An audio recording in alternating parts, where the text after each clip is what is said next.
Today's friend is JMES. JMES, thanks for coming over. How we doing? No problem, man. Thanks for having me. Yeah, dude. Since high school, good friend.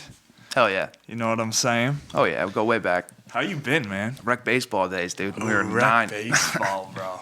You were into sports mega early, right? Yeah. Parents got me into it kind of thing as long as I can remember. Yo, how cool is it growing up in a township where like sports were actually competitive? Yeah, bro. Seriously. Like, I didn't realize it until I went to college how like good we had it growing up. Like, Yeah. you know, recreational programs, just knowing everyone in the town essentially from a young age, going to school with them. Yeah, definitely had it good. Yeah, why? Because you meet kids that like never played sports in their youths, or just wasn't. Yeah, you know, heavy. you go to college. Some of these kids got 100 kids in their class. They got 7 kids in their town. Like whatever the case may be. Yeah. We had a fairly competitive town that we sent people to the pros in Yeah. certain sports. Yeah. Pretty competitive town and pretty tight knit too. You know. Yeah, for sure.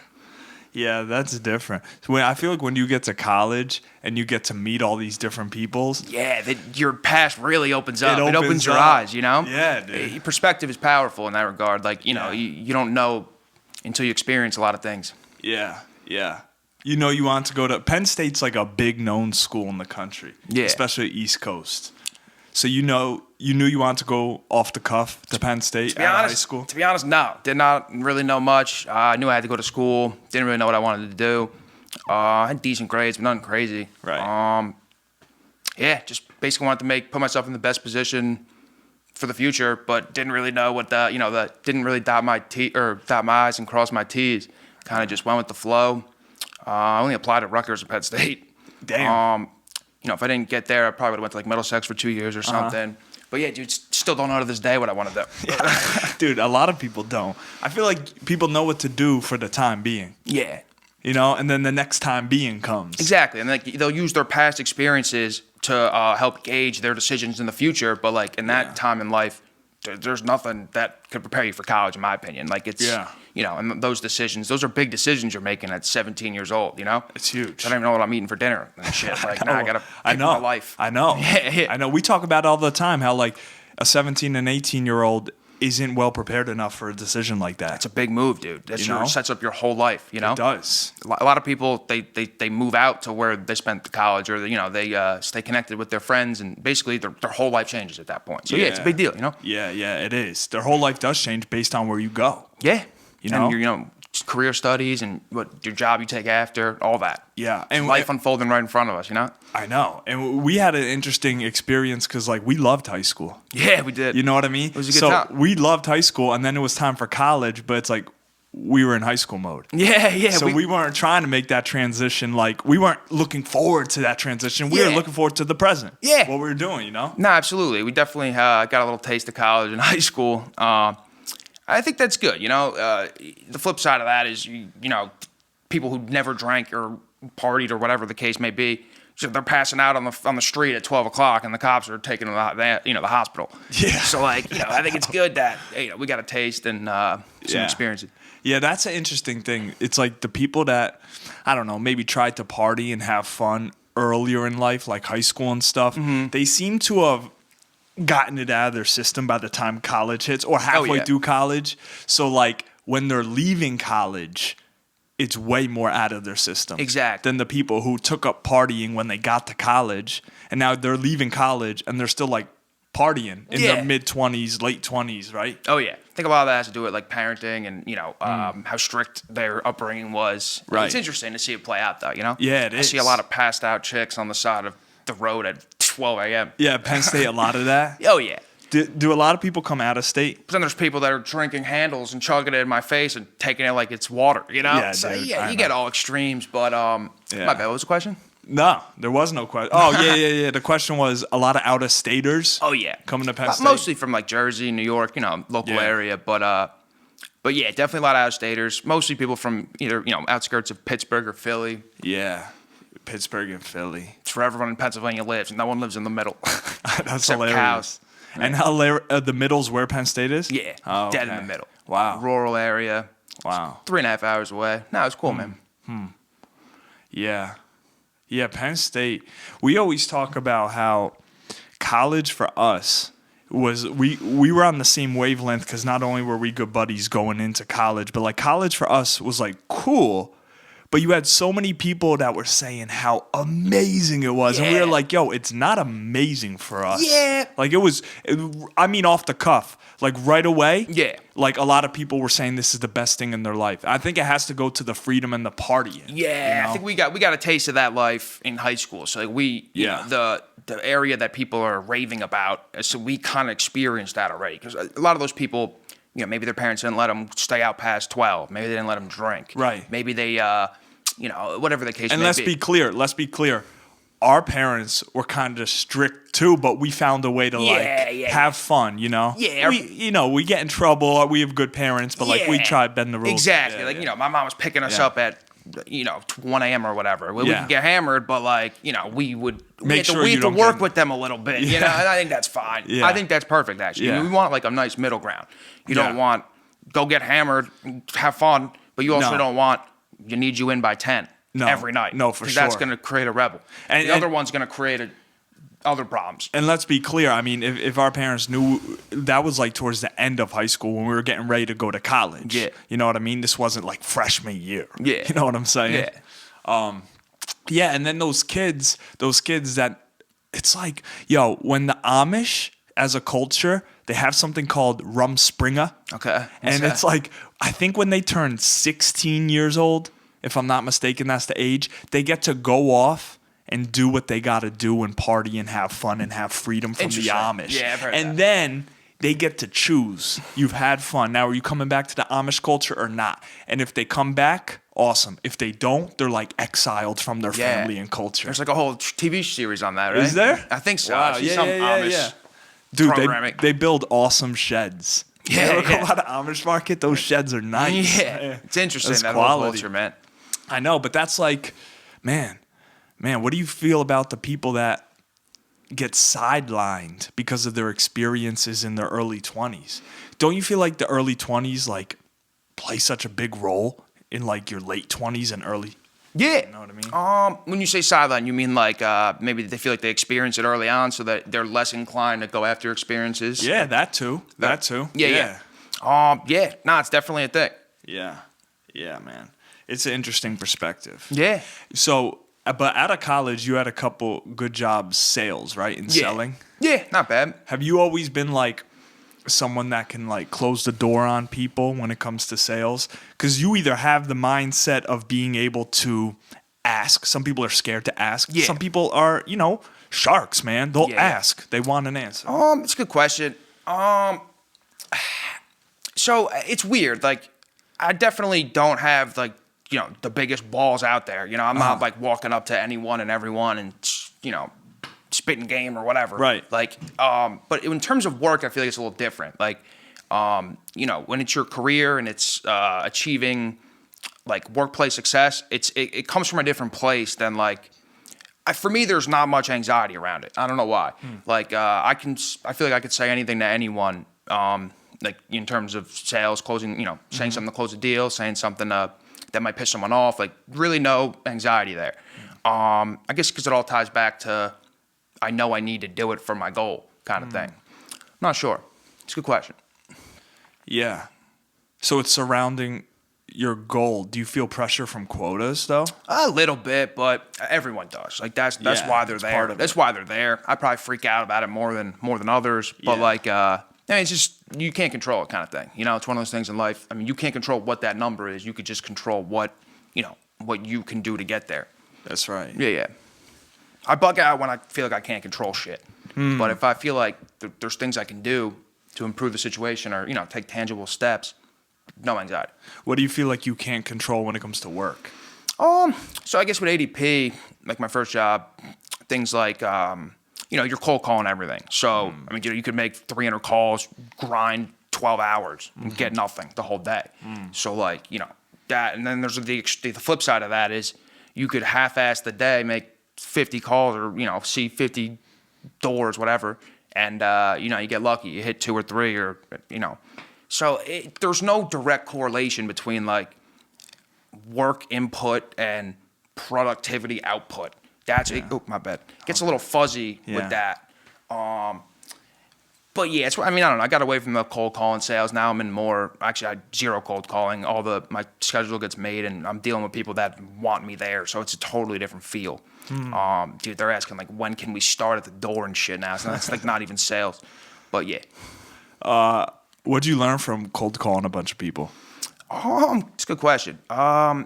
Work ethic mainly. Like that's kind of my first VP. He set the stage. Like, dude, I don't care. It doesn't matter what your selling ability is. It doesn't matter if you're, orange, blue, purple, girl, whatever, all that.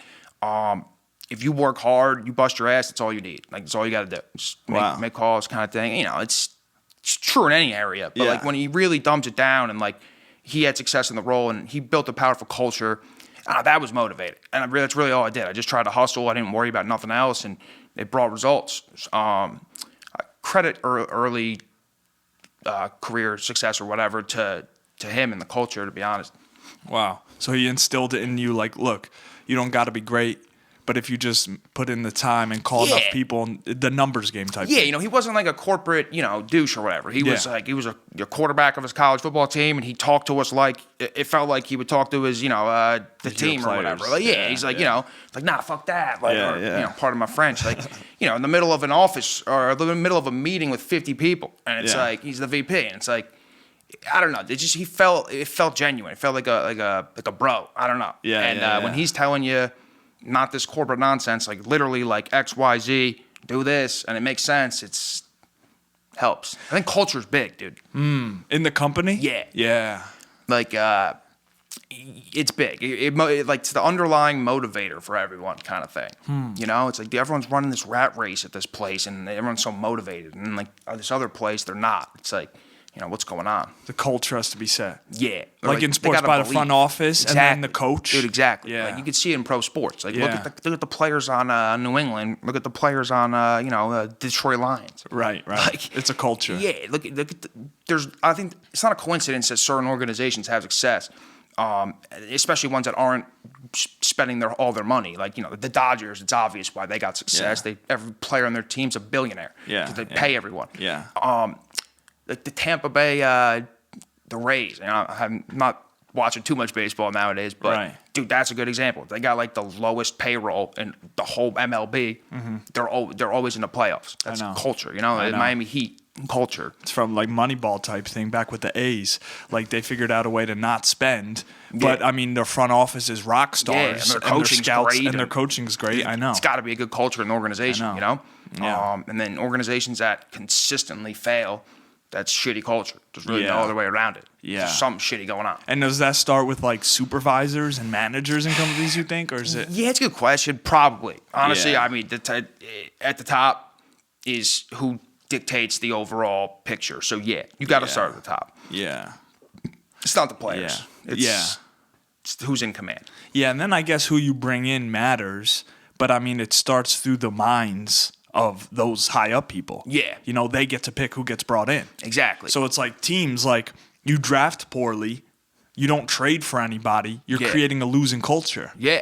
And also, just like the culture you create in the locker room too, like day in and day out. Like, Belichick's guys, like he's like, it's all about the team. You try to, you pull some shit that like highlights selfishness, you're getting benched. Yeah. You do anything that's not like for the team, there's repercussions or like you're not playing. Right. So like that, he's creating a culture like to incentivize doing shit for the team, not individuals kind of thing. Yeah, I think that's why. But the reason it worked for Belichick is because they won Super Bowls, so players bought in, right? Yeah. So when you have someone like Joe Judge try to replicate it, and there's no respect there, exactly. And there's no respect there, but he's preaching the culture like he's won. Exactly. Players are like, yo, there's a disconnect. Exactly, dude. I mean, you nailed it. You can't just assume respect. You have to earn it. Belichick, I'm sure Belichick wasn't talking to his guys in 99 or whatever year he started. Nah, he's been around for a while. Yeah, it was defense with the Giants back in the day, yeah. I'm sure he wasn't talking to his guys even at the start of his career how he is now. Right. You earn respect. Like,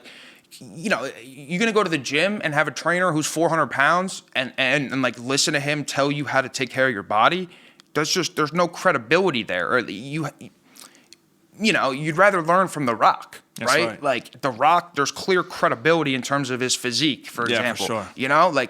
that matters. It does. You know, It does. if you're trying to learn how to fly a plane, you want to learn from the best pilot in the Air Force, or you want to learn from some guy who's been doing it for 2 years and who's teaching classes online.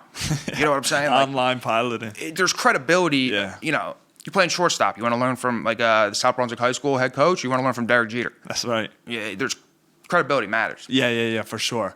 But I think where we were trying to tie that back was like the culture in the locker room at a football team, and then it's credibility for like who you're working with. Yeah. You're So- looking at this guy and you're saying, well, do you sell product? Well, that creates buy-in in and of itself. It's like if I was a player in the NFL, it's like, do I want to play for Bill Belichick or do I want to play for Joe Judge? Yeah.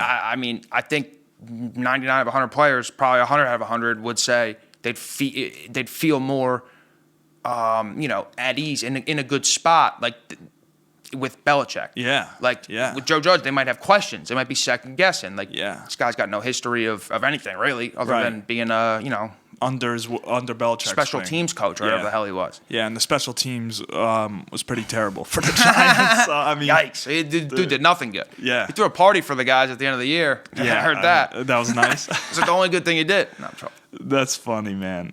Yeah, I mean, but what do you do? I mean, my company has a pretty good culture, but I'm saying like, what do people do if they're just not a culture or they're trying to figure out a culture? Do you think you should read a culture as you're at work? Like, what's my culture? How can I contribute to my culture? What is my culture guiding me to? That's a good question. For me, Do you think about that? yeah, a little bit. Like at first, it took me a while to realize like my first couple jobs, or at least the first one, the culture was extremely motivating, but it was also kind of toxic, you know. So there's not much you could do about the culture as like as a entry level worker. I don't think. But yeah, at the same time, dude, like there's a million jobs out there. There's people on LinkedIn. If the culture you feel like is not a good fit, you find something else. Yeah. You should be a culture that is positive and gets the most out of you. Like, from a productivity standpoint. Yeah. You should feel motivated and not pissed off every day. That's really that's how I gauge it, at least. Have you had jobs where you're pissed off every day? Yeah. But, that same job also made me pumped out of my mind for every day for a while. Go through phases. It's especially like the Jekyll and Hyde, highs and lows. yeah, of that. sales is very like that, especially Yeah. the, more cold calling hunter roles. Yeah.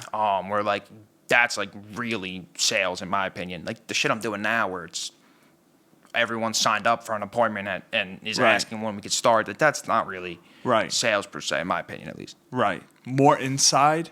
I mean, it's not inside because you're not already managing bought clients. Yeah. But it's like the appointments you're going to they're kind of more bought in the first time you meet them than cold sales. Oh, dude, they're real bought in. Like That's ADP, huge. people would dodge appointments. They'd fucking, you name it. They're dodging your calls. I forgot it was today. I moved. My wife is in the hospital. When it's not genuine. Yeah. Every excuse in the book, dude. Half my appointments were getting canceled and shit. Yeah. This one, dude, I think I've had one out of I probably have 500 appointments so far. Something, I don't know. How about that Been pretty busy. ratio? I mean, dude, the market's nuts with the everyone wants to remodel their home and shit. Yeah. Just because They want to sell it? Is that why? yeah, a lot of selling. The whole market's up like almost 100% in almost every area in the last 3 years. So, a lot. For just a lot- homes. For everything. homes. Yeah. Dude, everything. Yeah. Oh, 3-year period. Yeah. Basically since 2020. Yeah. Everything's up. Yeah, so- Close to 100%. So, 2 people are years, looking, with that, people are selling. Yeah. So they want And buying. to. So they're remodeling because it's going to drive up the price when they sell. Yeah. Yeah. Pretty much. And then, when people have more money in their bank accounts, they do shit like fucking, fix the kitchen table and fix the hole in the wall and repaint the whole house. That's you right. know? Yeah. That's right. So when you're coming to these appointments, they're like, yeah, we already know what we want to do, but like, why should we do it? Dude, they show me, not even. They show me what they want. I basically just document it all, put it in a price, a proposal, send it to them. And, there's some follow-up involved. There's some, I gotta build rapport on the build the relationship up when I'm there. You can't I can't be a just goof. Yeah, I can't just say nothing to the guys and just be a robot. They're not gonna want to do business with me. Right. So you gotta be personal. There's not really any sales techniques though, dude. Other than just be a normal, decent dude. Talk to the guy. Build some trust. They're bought Bullshit in. with them. They're That's bought it. in. Yeah. They're bought into the company. Yeah. Good reputation. And then That's good. basically they just want to know you're, a decent dude that knows what they're talking about. Yeah. And that's it. So in other words, like, don't screw it up. You got Pretty an much. appointment. Dude, that's it. Pretty Yeah, much. yeah. That's a good way to put it. It's like a check to make sure you're not, some scumbag or some idiot. Like, Yeah. that's really it. Yeah. How funny is it, though, that, And like... the price is good, too. That's a big thing. I have control over the price. So. Okay, so you can help them out a bit? Yeah. Yeah. Well, so what stress comes with that? Is there any stress? There's got to be a little Good bit. question. Way less than other jobs. Just going well so far. I'm good. happy with it. Happy but, for you, bro. Thank you. Happy. But there's one area. So basically, we have to. I sell the job, but then I gotta sell it to a subcontractor. Now we got like 10 crews.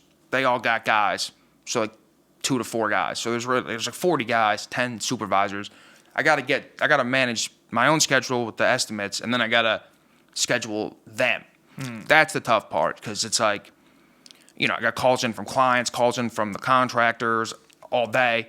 If shit's like a day behind, shit's not right, and that inevitably is going to happen, and it already has. Shit gets a little bit chaotic. So, owner's going to help me out with that side of it. Yeah. But yeah, that's probably the most stressful thing. Managing client schedule, my schedule, subcontractor schedule, and it all has to like mesh. Yeah. And that's all happening while I'm getting 7 emails, 3 phone calls, and I'm driving on Route 1.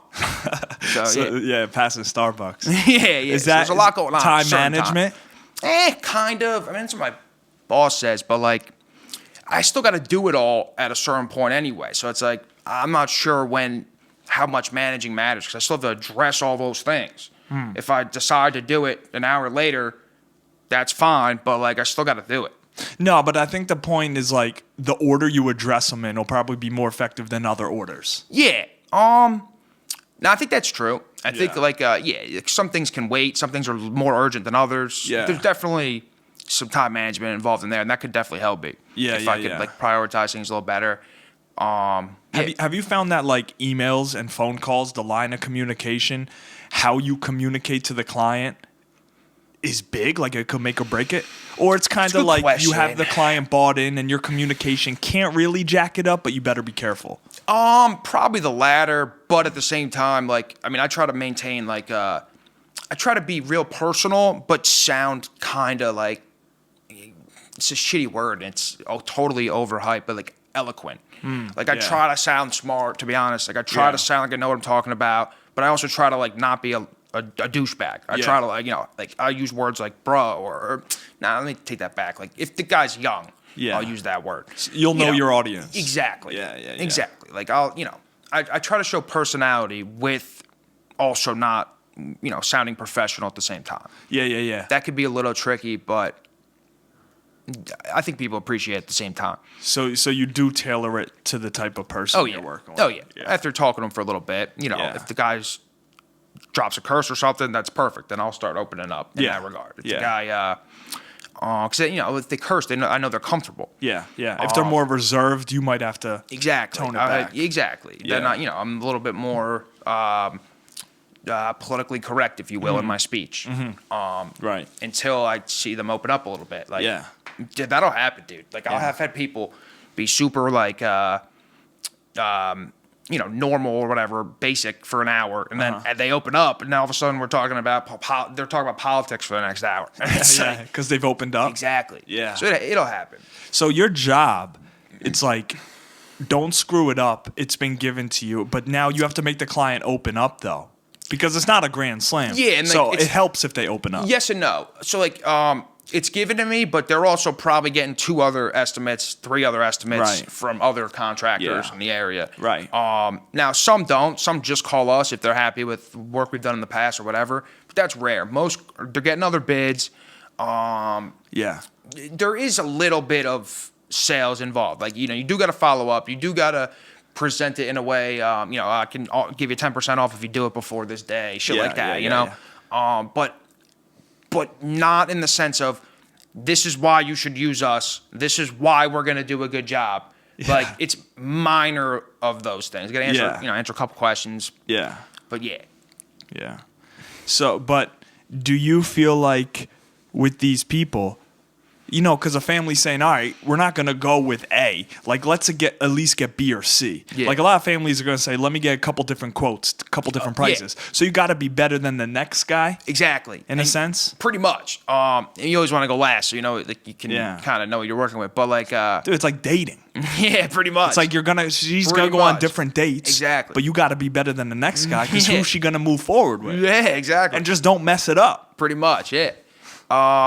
The good thing is, though, like, we got enough business coming in to the point where it's my boss told me the other day, like, I don't have to be playing that game with everyone. Like, I had some chick call me like 7 times over a week, like every day for a week. Yeah. Just like going back and forth about the price and like stupid shit. Yeah. And it's like, I want the deal, so I did it, but I ended up spending a lot of time on it. And he's like, listen, we're so busy, you could stay firm at your price and that's it. So it's like, sometimes I don't even have to play the game. I could basically just, this is our service. You know what you're getting. You liked it on the appointment. Take it or leave it kind of thing. You have options because you're busy. Your company. Yeah. A little more like leverage, discretion in that regard. Like, if we're not busy, he might play the game with them, get that deal. Now it's like, we're busy. Do you don't like the price? See it. Go with the guy without the insurance or the workers' comp. You know. Go hire that guy. Yeah, with the workers' comp. Well, most contractors actually, not most, but a lot of contractors don't have all their like legal shit in order. They don't have workers' comp, general liability, whatever the case may be. Right. They don't have all their legal documents in order. Right. It's common for guys to pick dudes up at Home Depot. Yeah. For that goes contractors. On a lot. It's common. Yeah. So all our guys are licensed and all that shit. So right. It's a leg up. Exactly. So if money's not an issue for you, which it is for everyone, but if your concern is more so on the job and the quality of the job and like not having X whoever in your house, they're going to us. Yeah. The guy in Princeton with the $2 million house is calling us. That's big. That's good. Yeah. That's good. It's a nice. Where are you guys based out of? The office is in Ewing. He has Middlesex and Mercer County. Middlesex and Mercer. Yeah, it's nice areas. Yeah. No, it's a good job, bro. I like it so far. So, back to the cold calling. How do you get over not taking it personal? Because everyone's got like this innate fear of rejection in them. So that's facts. And I saw that a lot with like my coworkers. Yeah. So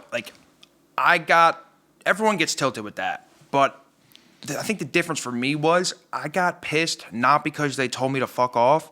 I got pissed because I needed yeses to get closer to my goal. Like every yes is a sale, gets you closer to your goal or whatever, your quota, you make more money, you look better in the company for promotions, blah, blah, blah, blah, blah. So I got pissed because of that. Like every no was me, not getting closer to my goal. Some people just don't like being rejected. So I'm like that with chicks, but not with work. I'll go after anyone. So it was like you were getting further away from your goal, and it was occupational. It wasn't personal. Yeah. So if I'm 100 calls in and I'm 0 for 100, I'm getting pissed not because I got told to fuck off 100 times per se. It's not like the act of them telling me no. Right. It's holy shit, I just spent 6 hours and got no deals. I need deals to get to my goal. Yeah. That's what it is. So it's not the fear of rejection for me at least, although that's facts. Like that's a lot of people have that and they get like literally rattled when someone on the phone tells them to F off. What goes through your head to not get rattled? It's standard. I think maybe it's because I think of my mom when I'm growing up, her bitching out people cold calling basically. Stop, delete my number, stop calling this house. Whatever. So like that's in my head the standard. That number. Yeah, so like that's what I'm expecting, I guess. Okay. But I also makes sense. If you think about it, it makes sense. I'm calling them. They don't even know who I am. They didn't ask for this. You know what I'm saying? They have a right to tell me to F off, in my opinion. If they like my job now, if they ask me to come over and they just tell me to F off, that's obviously not cool. Right. But dude, cold calling, I'm calling you, interrupting your day with something you probably don't need. Right.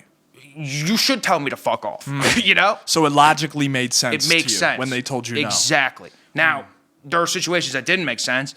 Like, the guy meets with me. I'm saving him money. I'm giving him more shit than he had that's going to benefit his business. And then he tells me to F off. Like, now that might piss me off. But, like, nah, dude, just a normal reject. when you realize that 3 out of 100 is good, it's almost like baseball. It's like, you're going to strike out or you're going to go. Yeah, 300. 300's phenomenal. Yeah. 3 out of 10. 3 out of 10 is great. Yeah. So it's kind of the same shit. Like, 3 out of 100 is great. So, excuse me. Yeah. You keep that in mind, and you don't take shit personal because you shouldn't. It's one, it's your job. Two, it's the guy didn't ask for it. Yeah. Just like the way of life kind of thing. Yeah, but you're also looking at it like they don't want your product, right? It's not that they don't want you. That's a good. It's not that they don't want John. So that's a good. It's a good point. That could be it also. Because when you ask a chick out and she says no, you feel like, oh, she doesn't want me. Yeah. No, that's a good point. So that's probably why we take it harder. Yeah. No, that's definitely a good point. I guess with with sales, you could. Oh, they don't want the product. Exactly. They don't want the product. At the same time, though, it's like you can control a lot of that, though. Like, especially my job now, it's like the product is kind of it's the work the guys are doing combined with like the shit I'm outlining. So the product, I don't know. But no, I definitely agree. Yeah. Like when it's a product, it's less personal than when it's yourself. Right, because when it's yourself, it's like you take it personally. Yeah, but you're kind of selling yourself though in sales. Right. So it's kind of tough. Yeah. Like ADP definitely felt more like maybe the product, but a lot of the products are similar. So in reality, you kind of are selling yourself. Yeah. Because a lot of the products are similar. But I feel like what you're saying is when you have a goal and you have a quota and your job's on the line, you don't have time to take it personal. Yeah. Nah, dude. You got to reach your goal. Bro, seriously. You don't even have the time to take it personal. I remember I had buddies at work that we would talk on the phone every day, and like survival it felt like we were in a jungle. Like literally like trying to survive for our lives. Yeah. At times. Yeah. When you're popping off, shit's great. It's great. Then you feel you're on top of the world. But dude, right. I don't miss that roller coaster at all. No. That's not good. That's tough for your psyche. Yeah. It definitely takes a toll. Like you can't. Yeah. I don't think you can be going like this your whole life, dude. You're gonna drive yourself nuts. Yeah. You need a little more median. Yeah, that's right, man. But bro, it's not like it's this. It's like this with that shit, bro. Like, yeah, I know. Yeah.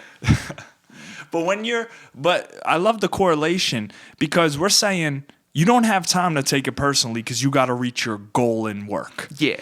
But I feel like when you're looking for a significant other and you get rejected, but we take that so personal. Yeah.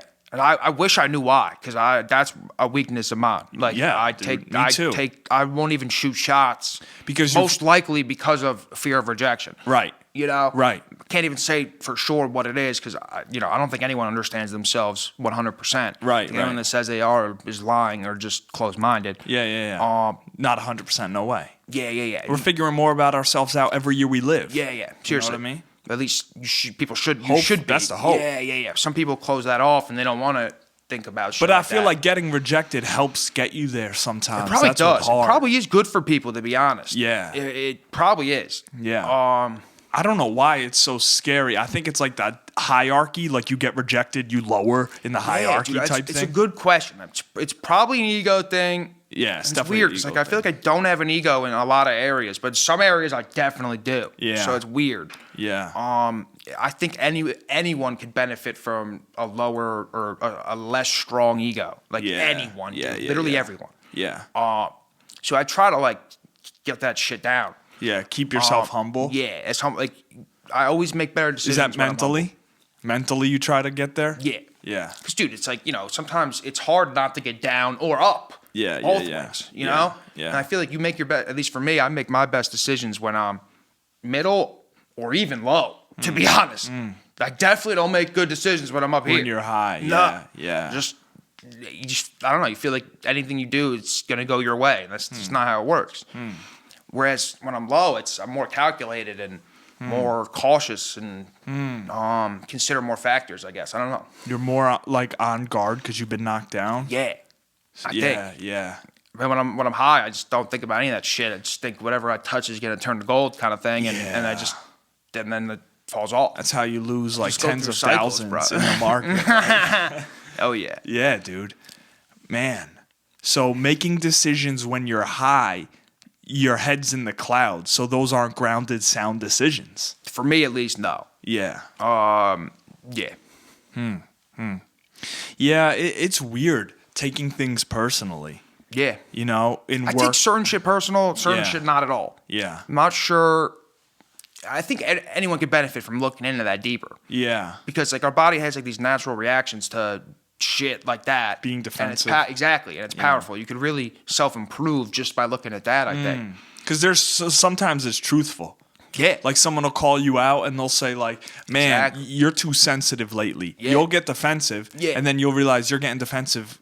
And then you probably are a little sensitive. Yeah, exactly. Yeah. So it's like, sure, it's normal human to feel pissed off or uneasy about that criticism. Yeah. And that's normal. But it's like, which humans are going to take that and apply it and get better, and which ones are going to say, nah, fuck him, he's an asshole, he's wrong. Yeah. You know, that's the thing. Like, I can appreciate constructive criticism. It's one thing to try to help someone with that, and it's another thing to try to bring someone down. So I think that's important too. Like, if someone's giving you constructive criticism and not trying to bring you down, you shouldn't take that positively. Like, I don't understand how people get so they get so sensitive and emotional and defensive about it, and it hinders their growth. How do you discern between I do that someone shit too. insulting you and a constructive criticism? That's tough, dude. That's a good question. I think there's a million variables there. I think it's like the history of the relationship, the vibe.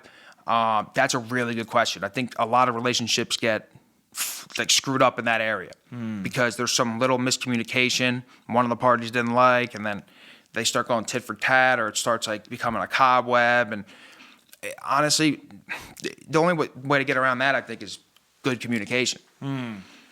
Yeah, so the better communicating you guys are with each other, the more you understand each other, the more able you are to discern between an insult and constructive criticism. Exactly. The more data points you have on the fucking chart, right, allows you to kind of go back and look at. Yeah. All right, when he raises his voice, it's because he means it. Yeah. When this guy raises his voice, it's because he's pissed off and he just wants to like get in a fight with someone. It's like a pitching coach that knows a knuckleball from a slider. Exactly. The dude off the It's street like, would be like, I don't have data points. I don't even know what that is. Yeah. So you're able to know what that is and recognize it. Exactly. It's like, you know, for a Roldis Chapman baseball example, for the Chapman, 93 is slow.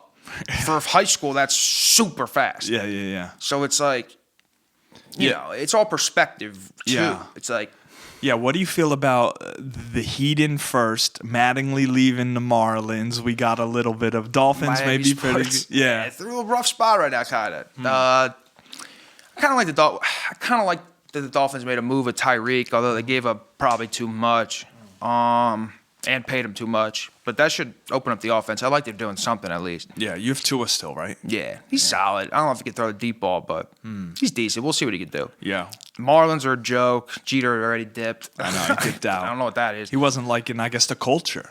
Yeah. Or I thought... even though he's the one that should be setting it. But I know. I think they promised him more money to use. Yeah. Right. Because he was only like a 4% owner, 5% owner, Yeah. but they were all calling him the owner. Right. I'm not sure how that works out, but not good. The Heat, they'll be good. That's a great culture. Yeah, it's a good culture. Except Butler seems to be a bit of a problem. Yeah, but I think that was either Pat Riley drew that up to like get Jimmy motivated, because he's the type of player to respond to that shit.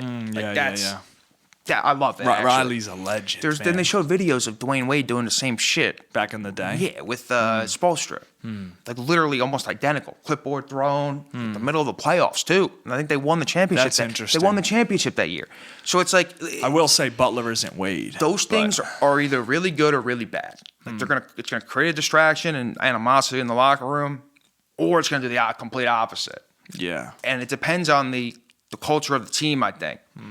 Because like some teams, that could literally be it. They'll be done. The players are getting traded. That's their season, kind of thing.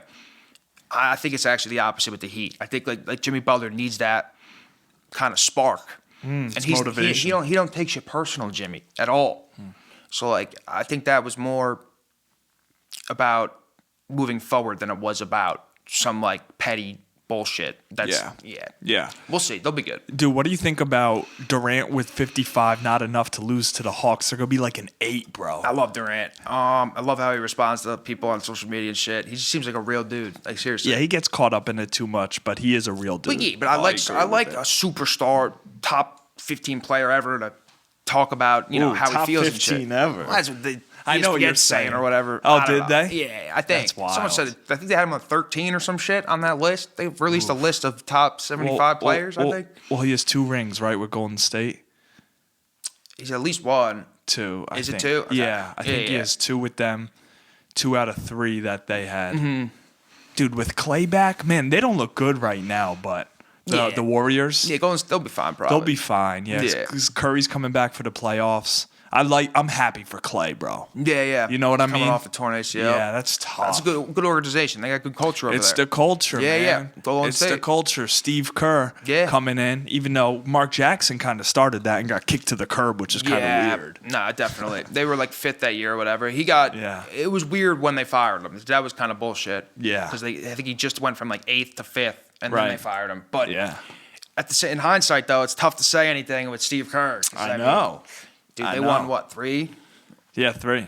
And 2 with Durant. They've been the best franchise over the last 10 years, without a doubt, I think. Yeah, they really So have, it's tough bro. to criticize that move, but like I said, he went from 8th to 5th, then they fired him. So It's I think before fishy. that, he was at the bottom for a while. Yeah. They let him stay. Then he goes to 5th, and then they get rid of him. Yeah.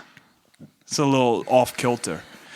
But as a Miami fan and seeing a lot of LeBron James and him bringing a chip to your city, 1 or 2? 2 with Miami, 2. right?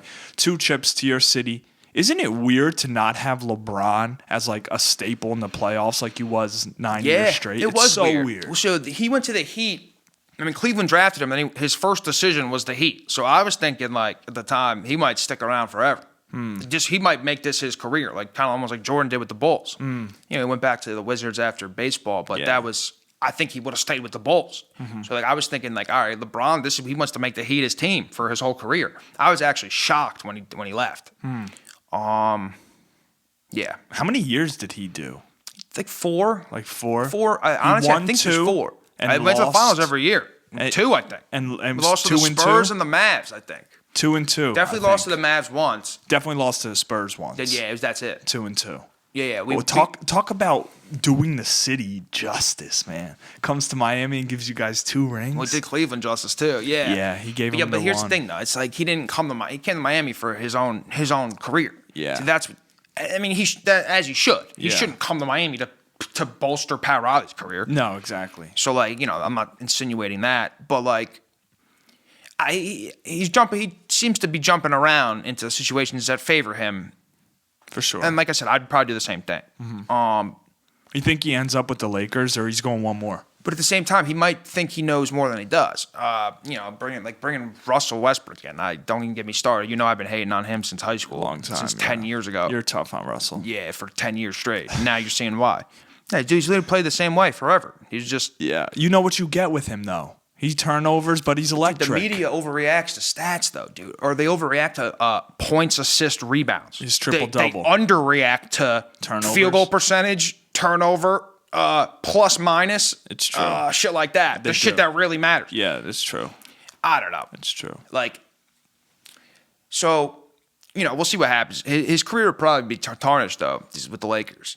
I mean, that's... Bronze? Yeah. Well, he brought a chip did there. win one. Yeah, but he brought dude, a chip there. But so this he year did his was job. Brutal. It's very brutal. This is the worst year for him by a long shot. I know. And then, so what's going to happen next year? Because Russ has still got... They signed him for 3 years. Well, LeBron might be a free agent. So LeBron might be out of there. Yeah. Because there's no way... He can't... If he resigns... with AD, they got no money. They can't sign anyone else. You're getting the same 3 that just fucking got 12 plays. I know what the problem is. They're in AD can't stay on the court. Yeah, so you can never predict that. You can never control that. So that's definitely weird. But dude, even when they were on the court, them 3 just don't work. I know they don't. LeBron needs the ball. Actually, he doesn't need the ball, but he's most effective with the ball. LeBron doesn't need the ball at all, actually. But like you want him to have the ball. Yeah, he's the best player in the world, just about, or at least what probably still is. Definitely was 5 years ago. He's the second best player of all time, maybe even the best. Yeah. You want the ball in his hands. Why do you bring in a point guard that needs the ball always and shoots 25, 30 shots a game at a bad clip. It just doesn't make sense. LeBron clearly called that. He was the general manager in that move. He was. Yeah. It's on him. Yeah, I think it is. I don't feel bad for him at all. I think he didn't do his homework. He should have looked at the Oklahoma City days. He played against Durant and Westbrook. He should know. He does. That the Heat were able to handle them so easily, or not so easily, but Russ was hurting that team. Yeah. Maybe a little bit. I don't know. I'm probably being a little harsh now, but it's weird because LeBron's like one of, if not the smartest player in the league. He knows basketball better than anyone. That's so why it's I get weird. confused. It's weird. His basketball IQ is off the charts, it seems. But then he wants to bring in Westbrook. To me, it was clear Westbrook was not a good team player. Dude, he's taking more shots than KD literally every year in OKC. Like Kevin Durant, come on. And he's getting older and he's declining and deteriorating. He's not the same Russell that averaged a triple-double. His athleticism's always been insane. But that's starting to decline as he gets older. It's starting to decline. I know. So I think Bron said wherever Bronny gets drafted, he'll go there and finish. I could see him playing a year there. Come Might to be New the York? Knicks. Yeah, maybe. I'll take it, man. Yeah. That's a franchise that you want to talk about. A hope that the culture's forming, bro. I hope. I don't know about Leon Rose, bro. He gets like a D so far. It looks like they were making a turnaround last couple of years. Yeah, last year.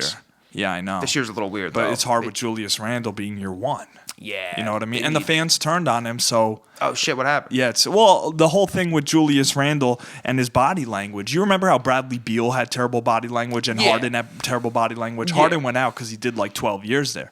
But, dude, Randle, like, he had the infamous thumbs down to the fans. He knows they're booing him. He reads the media. Shit. They're turning against him because he's the highest paid player. He's their number one, but he's having a way decline of a year. Okay. So the fans are kind of turning on Randle. Got it. So you know with Ben Simmons, when the fans turn on you, there's really... You can't do it's interesting. It affects the psyche. It's the psyche. But Simmons shit's all mental, I think, at least. I know. I don't think it's physical at all. I think it's mental. It's all mental. I know. We talk about how big mental is for everything. It's big, bro. It's big. Dude, it'll make it literally the top echelon of athletes. Yeah. Like, not want to play. Literally look at it. I know. Yeah, it's insane. I know. Mental is big, bro. It's huge. I don't even know if he's going to... At this point, when's he going to play? I know. For the might not play the whole year. Good. Dude, it's definitely mental. It's mental. It's not. They're going to say it's physical because they don't. If they say it's mental, it's going to make his mental even worse. Yeah, right. Oh, he's not playing, and now everyone knows. Like, yeah. So I don't know. They got to be careful with that. I think the same should happen to Markelle Fultz 5 years ago. Fultz. He was the number one pick overall, and then he literally couldn't. He was airballing free throws. Yeah, that's It reminded me of me playing competitive baseball my whole life, and I couldn't throw the ball 10 feet. I got the yips or whatever. Dude, but I didn't even realize what was happening. Yeah. Like, I wasn't bugging out. I just it's like subconscious almost. It froze you. Dude, it's crazy. And if it's true that he got the yips, they call it. It's literally like the Wikipedia page on it.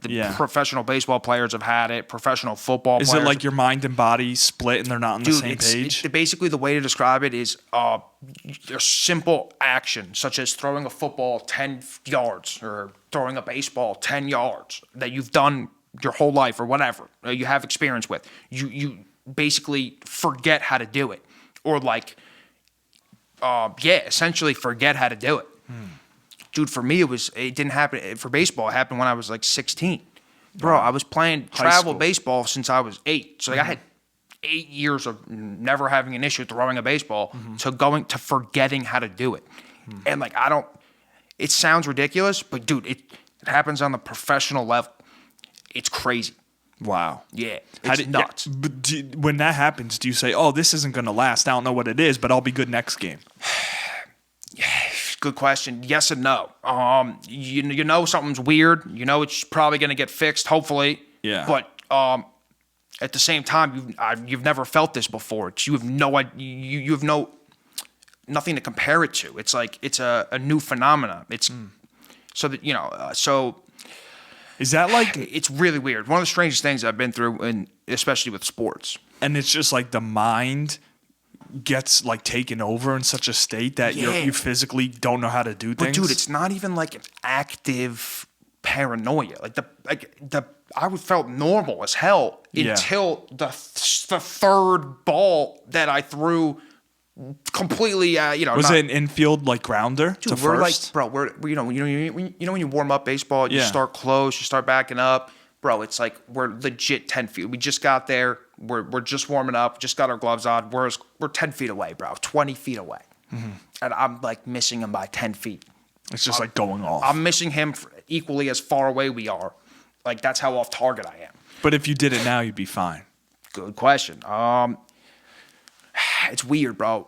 Probably, but like even just throwing a football, like 3 years ago, like I can still kind of feel it in the back of my mind. Dude, it's weird. It's made people making $10 million a year quit what they're doing. Yeah, that's ridiculous. It's nuts. It feels uncontrollable, to be honest. Yeah.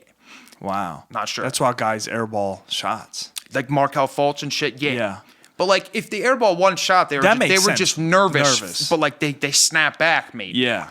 Like this, what I'm talking about is like more so like a phase. It could be X amount of time. It could be forever. You don't snap out of it for X amount of time. Yeah, it's more severe. People airball shit all the time. That's weird. That's so weird. But like when you see him start airballing it multiple times in a row, like Markelle Fultz, you remember, dude, he was shooting like one-handed. He was like he was changing his shot in real time. And couldn't make it, right? He was just because he was trying to fix his mental, I think. Yeah. Dude, he was airballing shit. And and Ben Simmons is a similar thing. He doesn't have the yips, I don't think. Right. But like he just can't shoot well. He just isn't a great shooter though. Yeah, and he might have the yips for all I know. Yeah. He's got a weird mental thing going on. Yeah. It's affecting. He can't play. Yeah. Cindy also turned on him, dude. He was I know. Rookie of the Year, Defensive Player of the Year, does everything great except shoot. He's just a good team player, and they criticize him. I know. That's where I have an issue. That's because people get so wrapped up in money, bro. And stats, too. Dude. And stats and money. Yeah. Stats and money. It's like this guy, just, he does everything good for the team, and the city destroys him. But Westbrook puts up a triple-double.